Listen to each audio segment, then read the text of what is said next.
आज सुबह से पाकिस्तान के मीडिया की टीवी स्क्रीन्स के ऊपर खबर चल रही थी कि आर्मी चीफ जनरल कमर बाजवा ने प्राइम मिनिस्टर पाकिस्तान इमरान खान से मुलाकात की।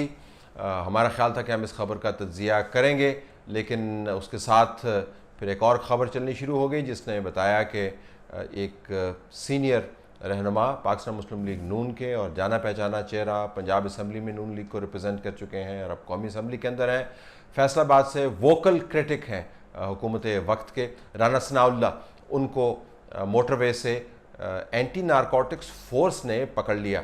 एंटी नारकोटिक्स फोर्स कहती है कि उनके पास इसकी वजाहत मौजूद है। अब उस वजाहत का कितना वज़न है, कौन उसके ऊपर यकीन करेगा, ये एक अलहदा मामला है, लेकिन ये डेवलपमेंट बड़ी सीरियस है। जिस तरीके से राना सनाउल्लाह को गिरफ़्तार किया गया और जिस मौके पर गिरफ़्तार किया गया, जिस अंदाज से गिरफ़्तार किया गया, जिन ख़बरों के सियाक़ व सबाक़ में गिरफ़्तार किया गया, उसके बाद भले आप जो वजाहतें देते रहें, सियासी तौर पर उसका इम्पैक्ट डाइल्यूट नहीं होगा। नून लीग के लोगों ने आज से तकरीबन 2 हफ़्ते पहले जब उनसे बात की तो उन्होंने बताया कि तकरीबन 7 लोग हैं जिनको मार्क किया हुआ है, जिसके अंदर ख्वाजा आसिफ मौजूद हैं, जिसके अंदर मरियम औरंगज़ेब मौजूद हैं, जिसके अंदर तलाल चौधरी मौजूद हैं, जिसके अंदर खाका नवासी साहब का भी नाम मौजूद है। और इसका ताल्लुक उनके बयानिए के मुताबिक उस जोड़ तोड़ से है जिसका आगाज़ अब हो चुका है, चूँकि इमरान खान साहब समझते हैं कि उन्होंने सही जगहों पर सही लोग बिठा दिए हैं और अब उनको किसी किस्म के ख़तरे की तवक्को नहीं है। अब नून लीग के अंदर फॉरवर्ड ब्लॉक बनने शुरू हो जाएंगे और जो लोग बच जाएंगे उनकी जकड़बंदी की जाएगी, उनको पकड़ा जाएगा। सीरियस मामला है। एंटी नारकोटिक्स फोर्स एक नेशनल इदारा है। इससे पहले एफडीन केस के अंदर सियासी तौर पर इसकी साख बहुत मुतासर हुई है।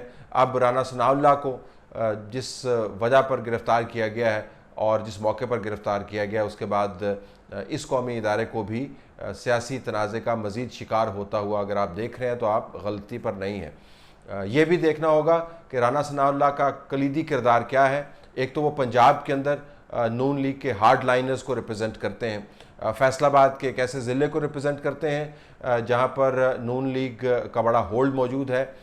वो इंडस्ट्रीज को रिप्रेजेंट करते हैं, वो ख़ास रिलीजियस लॉबी को रिप्रेजेंट करते हैं और वो तमाम बेल्ट जो है, अगर आप पोठवार बेल्ट से शुरू करें और फैसलाबाद तक जाएं, वहाँ पर राना सनाउल्लाह का एक ख़ास होल्ड है। जब राना सनाउल्लाह गिरफ़्तार होते हैं तो बड़ा वाज़ेह है कि हुकूमत की तरफ से इशारा क्या है। इशारा ये है कि हमने किसी तौर पर आने वाले दिनों में जिस एहतजाज का जिक्र है उसको सक्सेसफुल नहीं होने देना और जो पंजाब में नून लीग की कोर है उसके हिस्से बखरे कर देने हैं। ज़ाहिर है जब आप कौमी इदारों को इन मामलात के अंदर इन्वॉल्व करेंगे फिर तनाज़ा बढ़ेगा।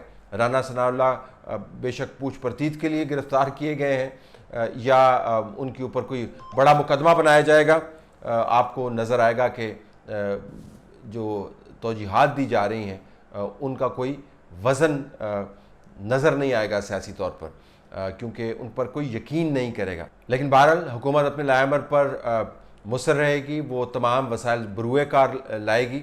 दिलचस्प बात ये भी है कि एक ऐसे वक्त पे ये अरेस्ट किया गया है जब पब्लिक सेंटिमेंट जो है हुकूमत की अपनी पॉलिसियों के नतीजे में वो बुरी तरह हुकूमत के ख़िलाफ़ है और पंजाब हार्ट लाइन के अंदर है।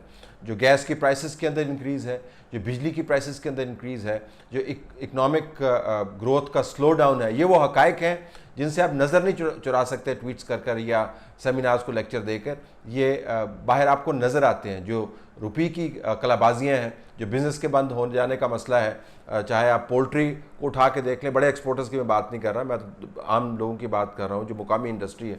पोल्ट्री को उठा के देख लें, रियल इस्टेट वालों को उठा के देख लें, आप चलें बड़ों की बात कर लेते हैं, टेक्सटाइल वालों को उठा के देख लें, हर कोई सरापा एहतजाज बना हुआ है।